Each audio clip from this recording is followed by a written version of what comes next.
Hi, I'm John Maxwell. When the top companies in the world are looking for trainers, speakers, and coaches, there's one name that stands above the rest, and that's Maxwell Leadership. Our certified team members have gotten proven results for companies all over the globe, and our reputation, I'm proud to say, is second to none. Some of our members have risen to the top of their profession, including the one you're going to meet today. I proudly introduce you to my friend Bob Fabian Zinka. Welcome to the Leadership and Success Podcast with your host, Coach BZ, where we help you lead with purpose and succeed with impact. If you're ready to grow into the kind of leader others want to follow, this podcast is for you. If you're determined to elevate your success and leave a lasting legacy, this podcast is for you. As my mentor, Dr. John C. Maxwell reminds us, everything rises and falls on leadership. Our goal is simple: to inspire you, challenge you, and equip you with insights that can transform the trajectory of your leadership journey. Welcome aboard to another episode of the Leadership and Success Podcast with Coach BZ. Hello, everyone. Welcome to this very, very special edition of the Leadership and Success Podcast. If you notice, we are on our regular season, we are at season 5, but this one here is going to be season 624.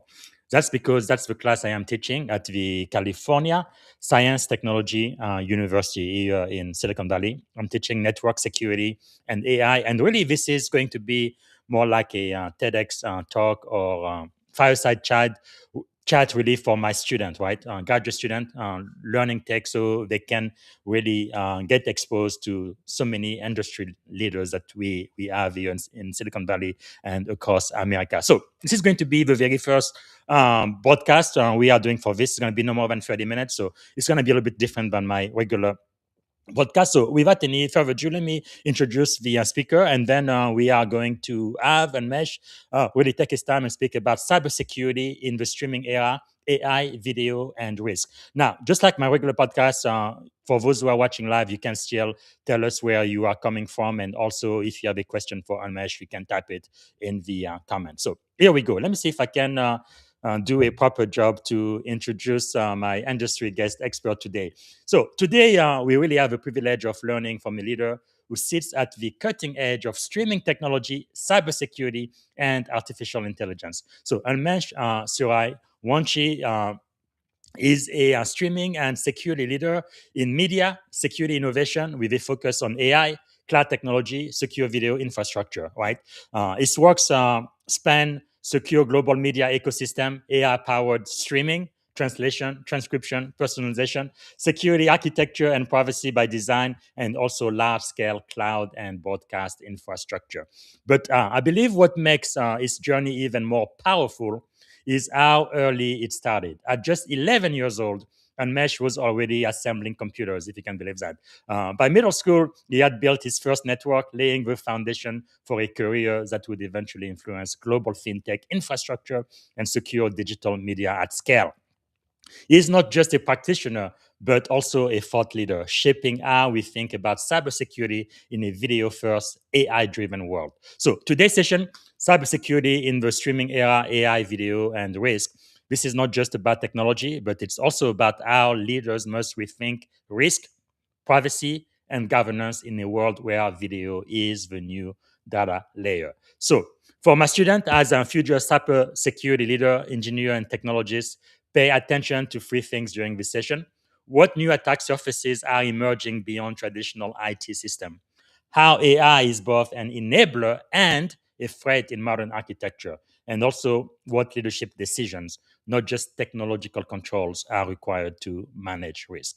So, without any further ado, let me bring Unmesh. Good afternoon. How are you doing today? Good afternoon, Bobby. How are you doing?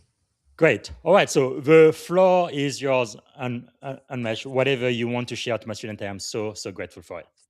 Yeah, no, thank you so much again. And BZ, definitely you did a fantastic job, right, in terms of switching the video broadcast. Coming from that particular background, I'm pretty, I know in and out of everything, right? So it's pretty challenging. So thank you for having me here. Good afternoon, students and the thought leader. Unmesh Suryawanshi, I'm based in California. A little bit of intro about myself. I came from the business family, like Busy mentioned about playing with the networks and everything, right? So I started my career more on software and hardware engineering. I know we are focusing more on a network security here. So in a way, I can say that I was using a private IP address, but I didn't know because I was just a kid. I didn't know that it was actually a private IP address or a Class C address. I just know that, oh, this particular address can work, and I can basically connect the two different dots, right? I Mm. started my journey using a 56 kbps internet divided by 8. So I was literally getting a 7 kbps internet. I came from a very small town. That's how I started my journey. But later on, of course, I pick up my interest more into the uh, software engineering and hardware engineering, and then I put more research into the image processing and regular AI. That was like 10 years Mm. back, and then I put my more interest into the development side, and then I came to the States. California is my home now, and I did basically did my master's in ethical hacking and network security. That's where I pick up my interest. After my graduation, I joined Visa, and it's focused more on streaming and video innovation and media AI, right? So, and Wow. now we are talking about generative AI. So, I'm basically wearing a multiple caps. Personally speaking, I'm a big fan of data privacy, and that's something that I'm working on currently. But at the same time, I also care about the privacy at all. So, wearing a multiple caps, but at the same time, video AI risk, it's all interconnected, and that's why we are meeting today. Wow, that is really powerful. So we often think of cybersecurity, right, in terms of network and endpoints. So for my student, how does the shift to video first communication fundamentally change the attack surface, you think? Yeah, I think it's a really good question, right, BZ? Think about this way. In the old era, people were talking about textbook, right? So 20 years back, a lot of organizations were trying to scan all of the documents, and they are at least like putting that one into the digital footprint, right? Mm. So the moment that we switch into that era, think about this way. Uh, Initially, the people were talking about like physical loss, but so they basically, just to prevent that one, now they added a virtual layer. But the problem with the virtual layer is now we are into the digital era. So we added a Yes. multiple virtual door, right? We are focusing more on a physical side, or whether it's a hardware infrastructure, and now we are focusing Mhm. on IP base. The moment that you talk about IP, that's where you are having a multiple attack, right? So from the physical to the logical, that's the one shift that we see. In a traditional IT system, we talk about text data, and today is a video. But video is nothing but the text. Whatever we are talking right now, Mm. when we talk about transcript or translation and everything, we are coming back to the old school, which is nothing but the text data. So at the Mm. same time, video is nothing but the data, which is again important for you, right? The third thing from this Wow. particular attack surface, it's about endpoint, right? So in a generic world, like what are the endpoint? Endpoint could be anything. It's your mobile, it's your laptop, it's your TV. Or in a corporate land, you can talk about like a larger display. You're talking Yes. about any kind of like a video processing unit, or right now we are having a streaming conversation right now, but Mhm. logically speaking, there are multiple hubs that is also connected, just to make sure that whatever I'm speaking through my camera and from my mic is also delivering to Yes. the rest of the audience, right? So think about this way. This is completely video streaming. So we are having a conversation on streaming platform, and we are talking about streaming security, right? So from the attack surface, can you just imagine if someone just hijacked this particular session?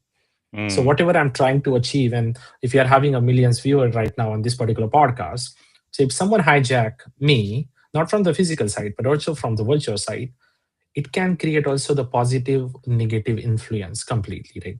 So Hmm. that's how the video is shifted. So it's not about text versus video. It's all about Yes. like what is particularly the motivation is, right?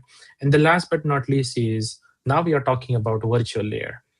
The foundation is same. It's still a OSR layer. We are still talking about from layer 1 to layer 7, right? We are talking about a Mhm. multiple protocol that are working in the video industry, and how that protocol particularly get open into the vulnerable attack surface, and how people Yes. can basically use those one to harm the network or harm the end user Mm. experience or give a different alternative message. So it's a vast area basically.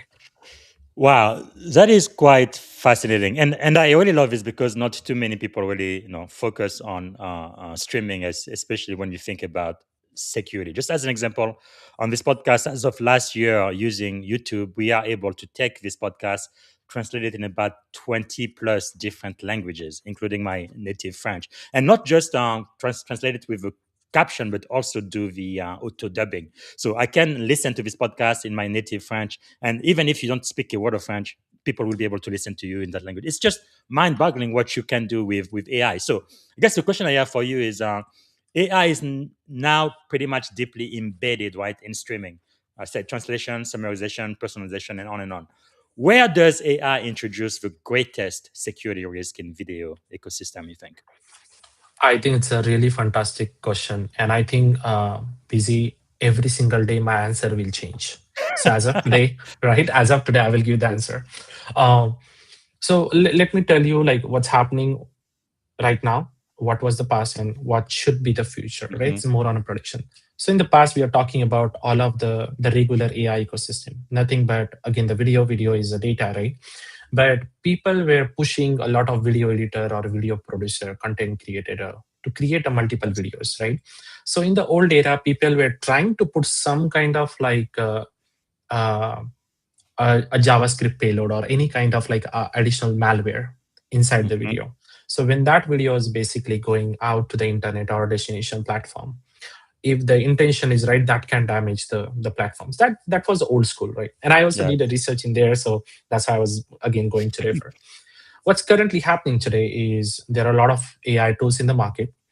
The corporations are basically pushing to use AI, but at the same Hmm. time, we also need to see like how we can use AI to protect our own ecosystem, right? Yes. So the challenge number one that we have is deepfake, right? Everyone talk about deepfake and everything, but when we are going to deliver this particular video, consider this way: not every single person who is watching your video is a technical enough to understand, right? Think Hmm. about this way: how you can explain to your grandma about the deepfake, right? So you have to convert that particular analogy to the non-technical folks as well. So Mm. the deepfake is one area where we are seeing a lot of security issues and synthetic media, basically. Yes. The second one is more about a lot of AI models, right? They are capturing the sensitive information through the large volume of videos and audio, right? And Mm. then they convert into the data. Again, we are going back to the Yes. basic, right? The third area in specifically AI model attacks, right? It's kind of like advertise ingestion, right? So if you're having a podcast and we are live, but what if someone basically hijacked this session and put some kind of like advertisement that was Mm. not in the plan, right? But now they are Yes. having that type of injection, right? Um, in a similar way, man in the middle attack, similar way, but Hmm. in a more on AI and video call, right? The fourth one we can talk about the user behavior or the preferences, right? So Yes. what exactly the user behavior is a very generic word. So think about this way: is like creating a privacy risk, right? When you create this type of like a AI related videos, different countries having a different regulation, so you have to be really mindful of that one. When you are using this particular tool, are you really using a client's data or user data with their consent, Mm. right? Have the humanity in there, not only just because you found the data, that means you cannot just Yes. leverage that data, right? So follow those principles, right? Like follow those protocols from defined by different organization, different countries, Hmm. different private, like whether it's a government or private or public, right? There are a lot of aspect of it, and that comes with what? Accountability and a transparency too, right? The AI Wow. system is so huge that we are thinking about like backbone of the video is nothing but just the multiple servers, right? But at the servers, they are hosting your entire information. So in the old Mm. era, and this is my favorite statement, right? In the old era, we are talking about, oh, time is money, right? Yes. Right now, or time is the power. Today's world, information is the power. And this is the same dialogue that I Mm. also heard from one of the movies 20 years back. But yeah, in Yes. the today's world, information is power. So your goal is how you can protect your own information. Everything is going publicly, so you have to consider what type of information should go public or should be visible to the audience which you're not a part of, versus Mm-hmm. what type of information should be private. So Yes. always ask a question, right? If someone is asking five different things, hey Unmesh, can you basically give me your first name, last name, email address? Why do you need it? It's because it's technically a PIR data that someone Yeah. can associate it with something else. Like, okay, Unmesh is having a podcast at 3 o'clock. He's having first name, last name, and email address. I know what he's doing at 3 o'clock, right? Someone can definitely relate my lifestyle and everything, right? So it's not about collecting 3 or 4 different data points, Mm-hmm. but it's also about additional metadata. So what is the additional metadata we are talking about? Oh, podcast is having 3 o'clock. Podcast is having on LinkedIn or YouTube, right? It's 3 o'clock. Okay. He's having a conversation with one-on-one, right? So this Mm. type of data matters the most. And so this is the current state. What's the Yes. future state? Right now, if you see, the entire background for me is like very plain, right? Um, if you notice, and I'm not focusing on a specific company, but in the past, when you capture the image, it was very difficult to read what's happening on the wall, right? Mm-hmm. So you basically just convert what I'm speaking, right? Yes. In today's world, you can basically go to your Photos app or Image app on your mobile devices, and you can search a string, and that can give you the answer, right? That's happening on image world. Tomorrow, Yes. it's also happening on video world. So camera is trying to capture all of the other information, not through the audio only, but Mm-hmm. also from the video point of view, and then it can read, right? But again, Wow. nothing to worry about, busy. All of what Yes. I see is just a fancy book, so don't worry Yes. about it, right? But that's what the future is, right? So if you think Wow. about, like, the past was more on text, today is image and AI, tomorrow is video. It's actually here, but it could Yes. go more and more and more whenever. Yeah. That is really quite fascinating. A couple of quick things. Once you say time is money, I remember when I was in college back then in the mid '90s, I was designing websites and stuff. Not many people did that, especially students. But anyway, I had, if you remember, IRC chat where every week, maybe 2 or 3 days a week, I would spend there 30 to 45 minutes, and people would come and want to talk to me. That's actually how I met my future wife. And one of the first thing I told her when I first met her is like, okay, my time is money. What do you want, young woman? But anyways, it's kind of funny, but time is really money. But you're right. In this day and age, it's really information, right? We are living in the information age, and the information has gone so exponentially. But let me ask you just one follow up about deepfake, because it seems like 3 4 years ago it was very easy with a naked eye for you to know this is deepfake and this is reality. Usually pictures would have like 6 fingers or things like that. It was very very easy to tell. But today, like, even if you just look up, there's a nice AI video about Will Smith, I think, eating spaghetti or something. If you look at the video that was made 3 years ago and one that was made this year, it's going to be impossible for you to tell, what is reality and what isn't. So much so that even the chief AI architect at Meta, I think it was last year, right? It was a picture, I think, of ICE officers, and he thought it was real, but it was completely deep fake. The entire thing was fake. And me being in the military, we do a lot of propaganda and psychological apps as well. And during a war, you could have fake pictures of a building being blown up or something to affect the mental state of your adversary. And with AI, it's so much easier. And again, like I say, almost impossible for you to know if what you're looking at is reality or completely fake. Do you have any tips for my student on what ways potentially they could know if, especially a video, is fake or not? Yeah. I think, to be honest, that is absolutely a really, really great question. Another great question, right? So again, like, let me give you the past, present, and future agenda, right? So in the past, we are talking about like watermark, right? Simple Mm-hmm. analogy, Yeah. right? Like, so no one wanted to steal my image. I put like a watermark. That was Mm-hmm. the past, right? What's happening today is Which I can people are getting remove smarter. now by the way. Very, very. Yeah, exactly, right. So it's a similar thing. So if you are a technical user, so my answer could be different. So if you're a technical user, you can definitely like have to find out, like, okay, who is the source? Okay, even though like someone Mm. basically made my AI generated video, but think about like video distributions. Okay, video is coming from Unmesh Facebook or LinkedIn account, or is Yeah. actually just coming from something else, right? So but ultimately people are talking about like distributing the video. They can create the video and again redistribute it again, right? So it's Yes. very difficult to also tackle, but that is a one way to do it. But how you can tackle is, think about this way, where even though when the distribution happen, there is a video signature that you can definitely find out. A lot of C2PA is another organization, by the way. Right now, a lot of big companies, they are enrolling into that particular organization. Just like Hmm. in a traditional IT system and security system, multiple organizations are there. They are creating a more policy and governance. Just like that, content credentials is another area where Yes. people are going in, a lot of streaming platform going in. So with that one, they will have some kind of like a signature. So Mm. you don't need to be technical enough to know whether the video is actually created by AI or not, or whether it's a deepfake. But think Yes. about that when like having that type of signature. That is one area.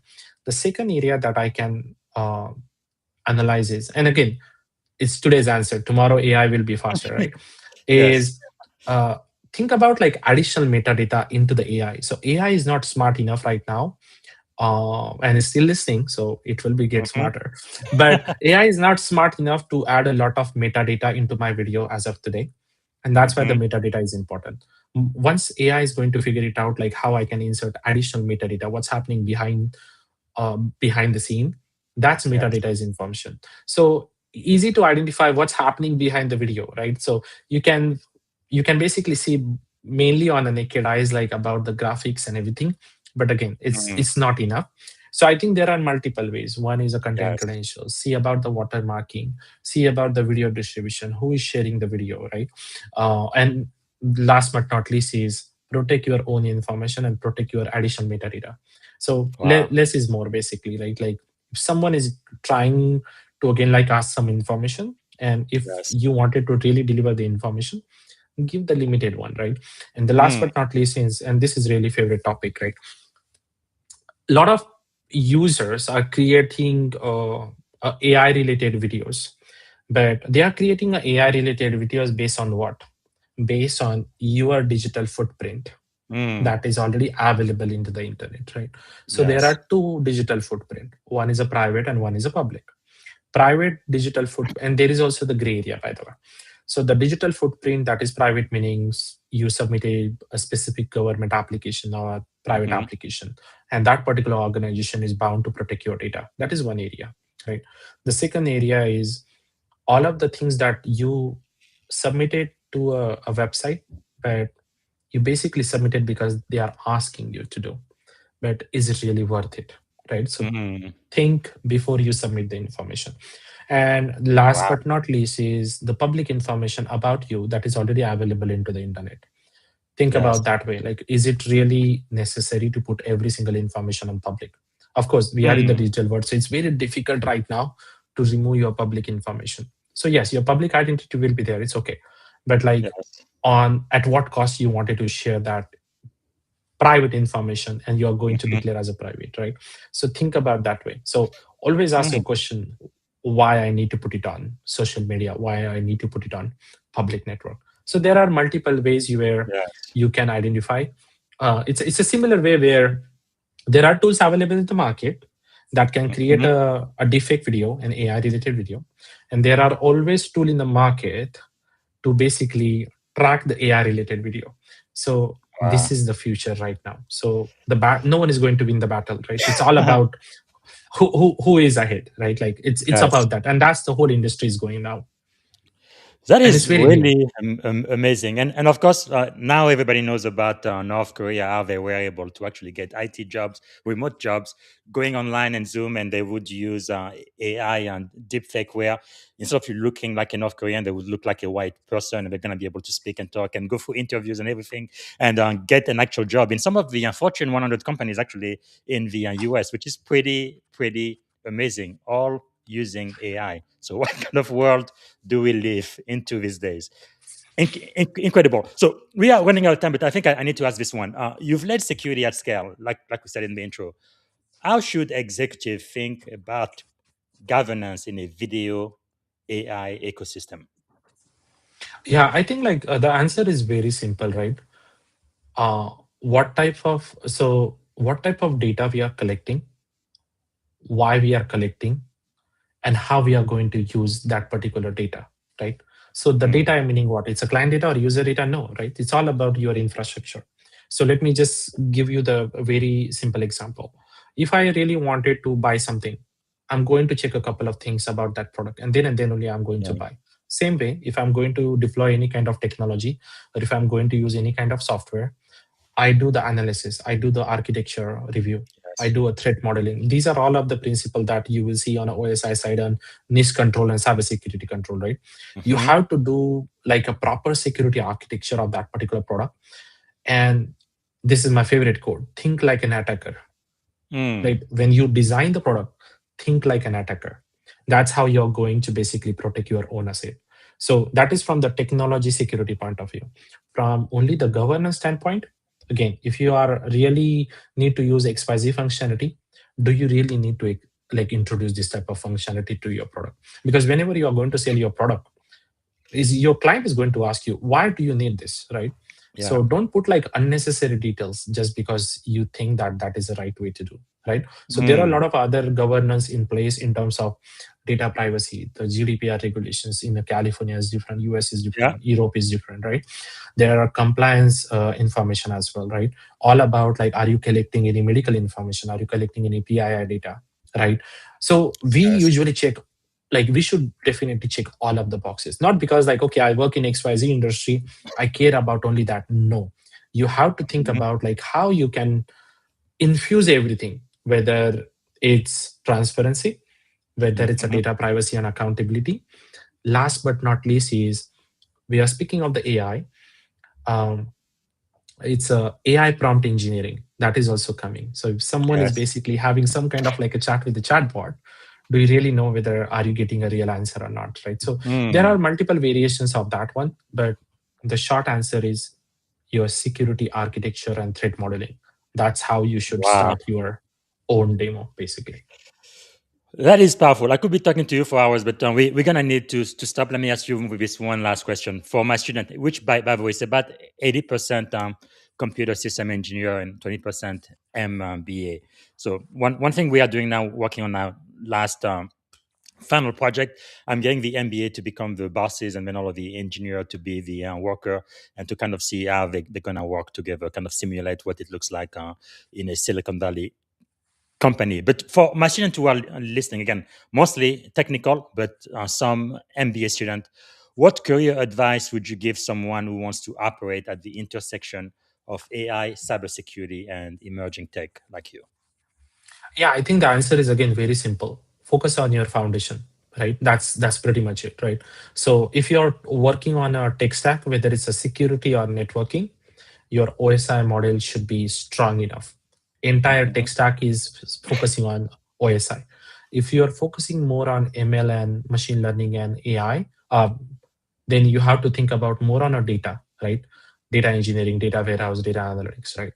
If you are thinking about expanding your portfolio into streaming, is just like a one area, but think about like API streaming or any other application layer, right? Yes. Think about like how you're going to again develop your knowledge into the integration. Again, that is not rocket science. You can learn literally within 8 days or 15 days. Is Hmm. getting vast and vast. Another area where you can also target is more on a cloud. People will have a questions a lot. Oh, should I go with the GCP, Azure, Oracle, Microsoft? Like, Yes. okay, there is no right or wrong answer, right? So build your foundation, focus on one cloud. If your desire is to go into the XYZ company, try Hmm. to see if that particular company is using which type of cloud infrastructure. Every single company, it's a diverse environment right now. So I would Yes. recommend focus on one. That will be 80% of your foundation. And then the other cloud platform, their syntax are changing, but the concept and the core of the cloud infrastructure, It's it the will same. remain same. So that is Yeah. that is mainly the answer for not like a technical users, right? Like, or technical students. The Hmm. non-technical, or like if you're focusing more on a business side or machine, no, like a executive side or leadership side, right? You still need to know like how the technology operate. You don't need to know in and out of everything, but with the help of AI and Yes. everything, you can definitely like build your foundation. and that's pretty much it. So you can focus Yes. either on a software fundamentals or network fundamentals. So like get any Mm. kind of like a certification. But even in the certification, I will tell you this, and this is again another favorite quote from my other colleague that told me, don't marry the company, but marry the technology. Mm. Right? Say that one more time, That's it. please. That's one Yeah, more don't time. don't marry the company, but marry the technology. Wow, that's Right? powerful. That's yeah. That is the best advice I've heard for a long time. Thank you so much, Unmesh. We are so grateful you took the time to speak to my student today, and I really appreciate that. Thanks again. Yeah, no, thanks for having me. Thank you guys.